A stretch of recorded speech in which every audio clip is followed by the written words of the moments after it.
Hello and welcome back to another video. I basically just woke up. I'm probably going to do a double upload because the JP patch notes just dropped. If you aren't already aware, the Japan servers for 7DS get all of the same content global does but earlier, so let's kind of just go through the patch notes. We get a new king. We already kind of saw him like leaked everywhere else, but I think this king banner can be really fun. If you're a free-to-play player though, this is a huge skip. I already have it pulled up. His banner is like super meh. There's nothing too interesting on it. It's not a huge waste if you decide to pull on this banner, because like ultimately it's up to you whether you want to spend your gems or not. But yeah, he has an abyss ult, like I think the other small-winged king. This is a weak point AoE, this is a single target poison. His passive is buffs fairies and I think 7DS characters, so he's like a hybrid. It's gonna be super weird though. I'm not sure what teams are gonna be viable for him. Like maybe with his passive you could run the Infinity Mage Merlin, like Festival Merlin. Maybe that could work, because he also gets extra damage per debuff, I'm pretty sure. So that's, yeah, it's a bit interesting. But yeah, Green King, nothing too special there. They also dropped a new card set. I roughly translated it, so it says something along the lines of allies with under 50% HP get increased damage and reduced damage received, and it excludes PvP. But not quite sure, like I said, it's like a rough translation. That's something to look forward to. It also shows the increment of how much the damage increase and damage reduction scales by, depending on the level of the card set, so that's pretty handy. There's a diamond bonus event, like a diamond sale, but if you're free to play, you probably won't be looking at that at all. There's also 4 new packs. If you're a light spender, I'd honestly look at the pack on the top right here. You get 20 free gems and some costume enhanced materials, which is a pretty good bargain. It's also pretty decently priced, so that's something to keep in mind too.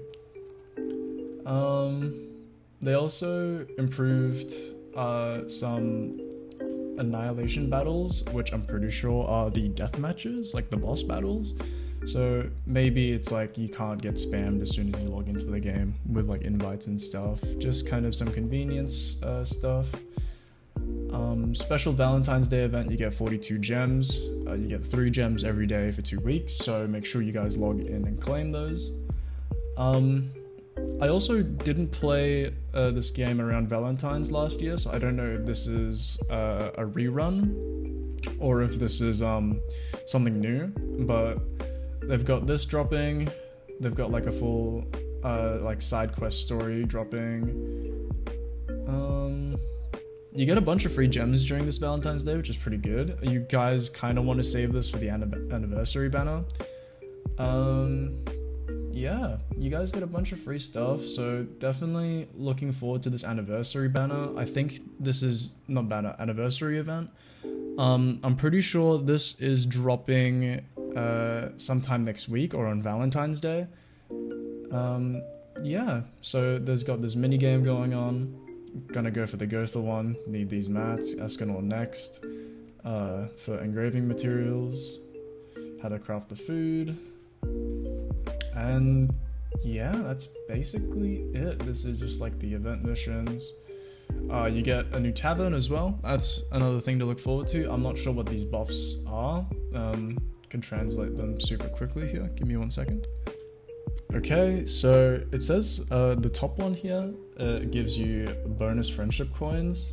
This one gives you bonus gold probability in free stages. This one gives you bonus affection rates when you're cooking. This one gives increased XP gain for recipes. This one is pretty unclear what it is. This one is the time limit for the dungeons, I'm pretty sure. Fort Solgris gold dungeon increase is this one, the door. I think this is 2 affection points per clearing daily missions. Increases the amount of food you can eat at a friend's tavern, and this one is, I'm pretty sure, a 10% chance of something to do with cooking. Not entirely sure. As said, these are all just like roughly translated. And then this one just basically says that you can buy each of these for 30 gems at the tavern, and I'm pretty sure these are also only small tavern cosmetics, like the furniture stuff, so another thing to keep in mind. Next, there is the boss battles for Hawk. There's going to be another final boss battle for Hawk. There's no time limit, you can do as much of it as you want, so make sure that you're saving up your stamina pots so you guys can farm this. There is pretty good rewards for this, actually. I mean, obviously you guys want to get in the top 60% so you can get a free multi out of it. But if you can aim higher, go for the 50, go for the 30. You get some of these mats to turn into awakening tokens. You get some anvils, some hammers. Yeah, this is overall a pretty good event going on. Oh yeah, the packs for the card set. Yeah, I think this is going to be pretty good. You get 10 more of these, so you can engrave 2 equipment. This is going to be pretty good, actually. You get 15 Super Awakening tokens. Let me run back real quick. No, you can't get Super Awakening tokens here, but you can get the card packs, so that's something to keep in mind. Okay, and the event reward list. I think you get this just for doing the event, like, first off. When you log into the game, you get to claim it for free. I'm not quite sure. But, yeah. Oh, you do get more Super Awakening tokens, okay. Ooh, costumes. Alright. So, there seems to be new costumes for the Purgatory Meliodas that dropped at the end of the year. Queen Diane and the new Escanor. This looks pretty cool. Let's actually zoom in here a little bit more. Here we go. So you got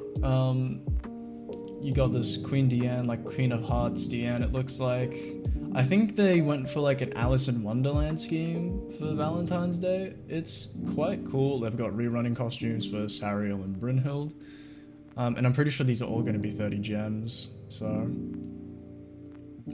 that's something interesting. That looks pretty good, actually. I'm really looking forward to this one. I don't have the Escanor, but he looks so fucking cool here. Like, I'd be more than happy to fight it in PvP if it means that I'll be looking at some fucking cool as Escanor. More sales. I think these two are going to be good for death matches. I don't know what these say, but I'm pretty sure these are usually like the outfit buffs. So that's something to keep in mind. More Valentine's outfits. Oh, these are the Fort Zolgris events. You get 4 gems because I think they're dropping 2 here. Yeah, you get some of these. Super Awakening. So not Super Awakening. For Awakening tokens, you get some pendants. Yeah, overall, that's it. It's a pretty good event. I honestly wouldn't spend any gems on it, but it seems to be like it's gonna drop a lot to help the players out during this time of year, especially newer players. So yeah, if you guys just missed out on the end of year event and the Ragnarok event, if you guys didn't want to really pull on that, you guys could pull on this. I wouldn't recommend it at all. This is such a skip for free-to-play players, but it's honestly not a horrible banner at all. But yeah, save your gems. Anniversary's coming up. You want to save for that. But otherwise, those are the patch notes. I hope you guys enjoyed this video. If you did, feel free to like and subscribe. And I'll see you guys next time.